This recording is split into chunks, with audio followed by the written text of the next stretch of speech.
और 99 सीट पे इतना घमंड, और हमें बताते हैं कि हमें घमंड नहीं होना चाहिए। माननीय Shri Kunwar Ratanjeet Pratap Narayan Singh 5 minute please please.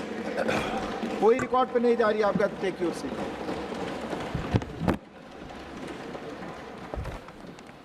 उप सभापति महोदय, आपने मुझे बोलने का समय दिया, मैं इसका आभारी हूं।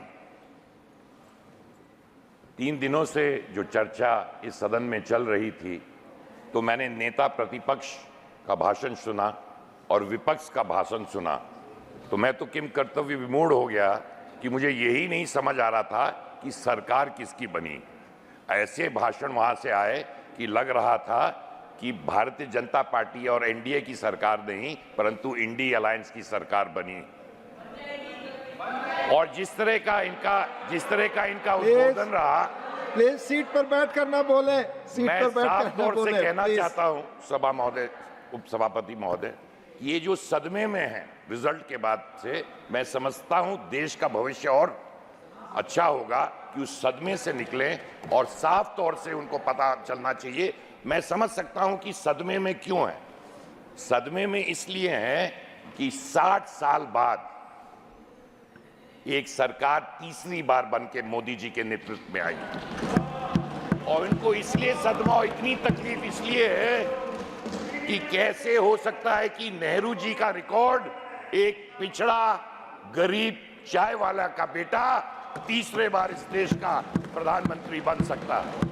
इसलिए इनको बड़ी चिंता सता रही है, और जब तक इस सदमे से नहीं निकलेंगे तो तब तक, और जिस तरह की चर्चाएं इस हाउस में हमने देखी, मैं साफ तौर से कहना चाहता हूं कि इनको एक बार फिर से रिजल्ट को अच्छी तरह से परख लेना चाहिए।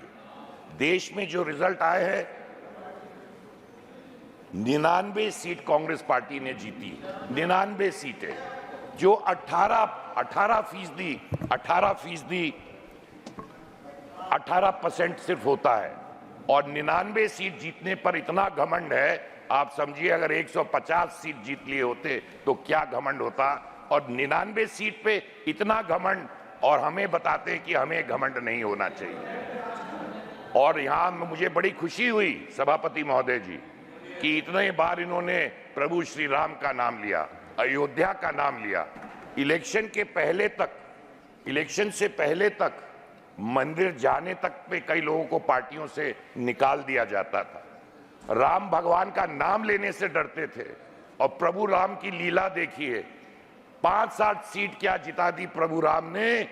सुबह से लेके शाम तक प्रभु राम और अयोध्या का नाम ले रहे हैं। ये लीला है प्रभु श्री राम की। मैंने साफ तौर से कहा, अभी इलेक्शन की चर्चा हो रही थी, इलेक्शन में सिर्फ लोकसभा की जीत नहीं हुई है। उड़ीसा में इनको नंबर्स देखने चाहिए, इनको आंध्र प्रदेश में देखना चाहिए, इनको अरुणाचल प्रदेश में देखना चाहिए, इनको सिक्किम में देखना चाहिए कि कितनी बड़ी हार हुई। साफ तौर से मैं ये कहना चाहता हूं कि गांधी जी ने 3 बंदरों के बारे में जिक्र किया था, अच्छा ना बुरा ना देखो, ना सुनो और ना बोलो, परंतु इन्होंने ये मना नहीं किया था कि अच्छी चीजें न देखो, अच्छी चीजों के बारे में न बोलो और अच्छी बातों के बारे में न सुनो।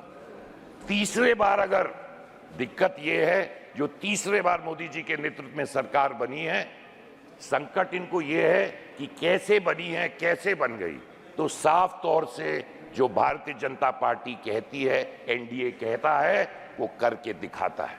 गरीबों का सिर्फ हमने नारे नहीं दिए हैं, गरीबी हटाओ, आज गरीब को हमने सहारा दिया है, इस सरकार ने गरीब को सहारा दिया है, और साफ तौर से राष्ट्रपति जी ने इसमें अपने उद्बोधन में इसका जिक्र भी किया था। ये हमेशा हमने देखा, तमाम हमारे विपक्ष के नेताओं ने साफ तौर से कहा कि ये सरकार अमीरों के लिए है। अरे साफ तौर से 5 करोड़ आवास अगर आज गरीबों को मिलते हैं,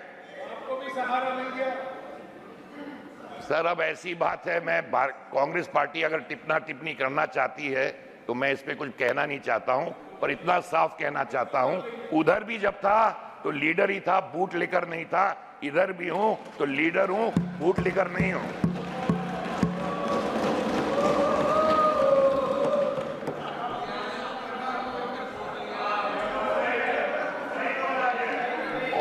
तीसरे बार हम क्यों वापस आए हैं? तीसरे बार हम क्यों आए हैं?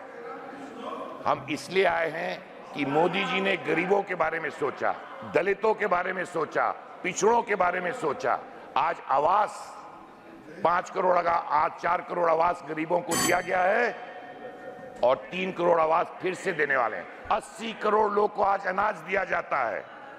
मेरा समय समाप्त हो गया है, पर मैं इसी में समाप्त करना चाहता हूं। संविधान की बात आज हो रही है।